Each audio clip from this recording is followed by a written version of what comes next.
All right, so today we're going to talk about taking care of Nerite snails. I'm sure there's lots of guides online and all of that, but at any given point, we're probably taking care of 1,000 of them. We got them in all the warehouse tanks, we have them in the store tanks, I have them in home tanks, all of that. What have I learned besides what Wikipedia says? Well, snails in general like higher pH, they like calcium, they leave little white seeds when they reproduce, so they won't hatch out in fresh water.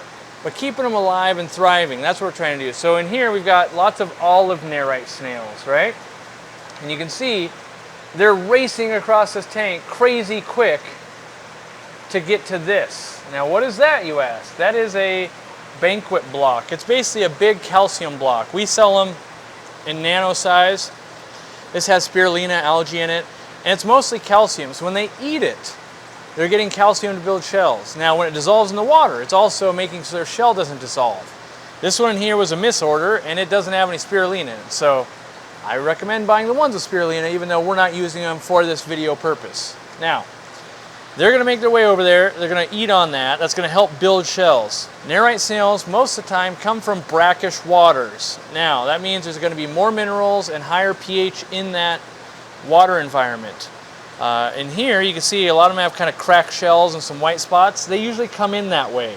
That's where it starts to erode first. And I don't know if it's the softest point or what, but that's always where you see the damage start to happen. If you don't do anything, it keeps progressing. Do we have any in here that are like this one right here that's working his way towards? You can see he's got a split in his shell and then lots of whiteness right there. So the more calcium they eat and the more that's in the water will actually help prevent that. Now these guys want to be a scavenger. All of this in here is Nerite snail poop. They go around, they eat algae, they eat decaying leaves, they eat whatever they can find, and then they poop it out. And so we want them to find this calcium block, and we actually have them in big things. Well, let me show you, because I always feel like when I say like, we do this, and then I don't show it, it's like, yeah, he does it because they sell it. We actually do this. They sell them in bulk, and they shipped us the wrong ones. But we actually do feed these out. Here was some other ones that we were, feeding out. But we actually put these in the tanks. Yes, it gives calcium for the plants and all of that too. But it feeds. We have a lot of Nerite snails. I'm not joking. Like there's a lot of Nerite snails in here, and this tank in particular has crushed coral, so it has higher pH.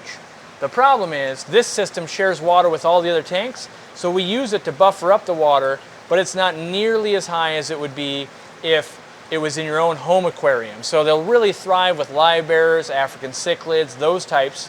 They'll cohabitate. You can see right here we've got ram's horn snails. So how we know that we have enough kind of calcium in our water is these ram's horn snails are perfect. All their shells are perfect. That lets us know that it's the Nerite snails, when they come in, they already have the damage. You can see some advanced damage right here, right? So we know we're actually getting enough calcium in their diet and all of that. And that's honestly, I think, the biggest thing. Make sure snails get enough food and make sure they get enough calcium. Now, what else you got to worry about?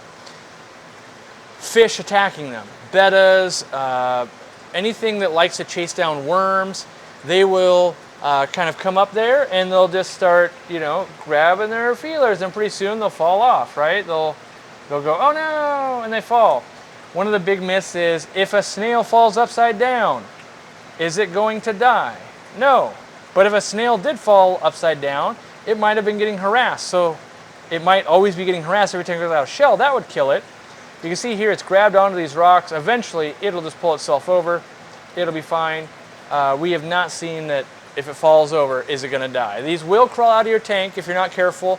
We've got, the plexiglass lids here. We recommend glass lids. They will grow, and they'll eat the calcium and all that stuff. That this sponge right here that's above the water line, they'll actually just crawl out and be like, I'd like to eat that. And so that's what this one's doing right here, right by my finger underneath.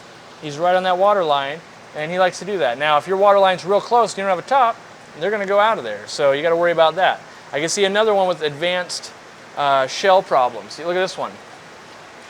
So this one here, what went on? Its shell was getting weak. It wasn't getting enough food.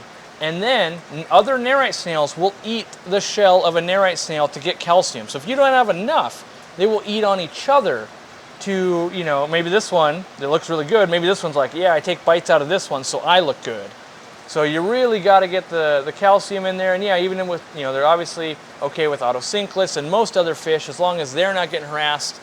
There's olive nerites. We like the olive green ones. We find them to be the hardiest and the easiest.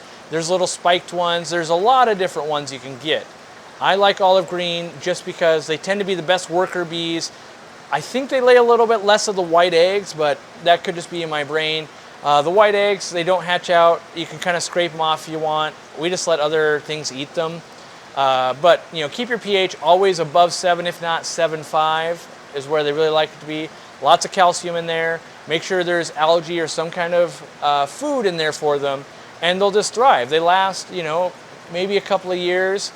It depends. Usually you kind of make a mistake and don't have quite enough food, and they get that damage or something like that. So keep an eye on them, and kind of one tip you could do is take a picture of when you get them, and then if you ever have a question down the road, are they doing worse? Did he always have that crack? You can go back to that picture and take a look. Nerite snails plus calcium plus high pH plus food equals happy nerite snails.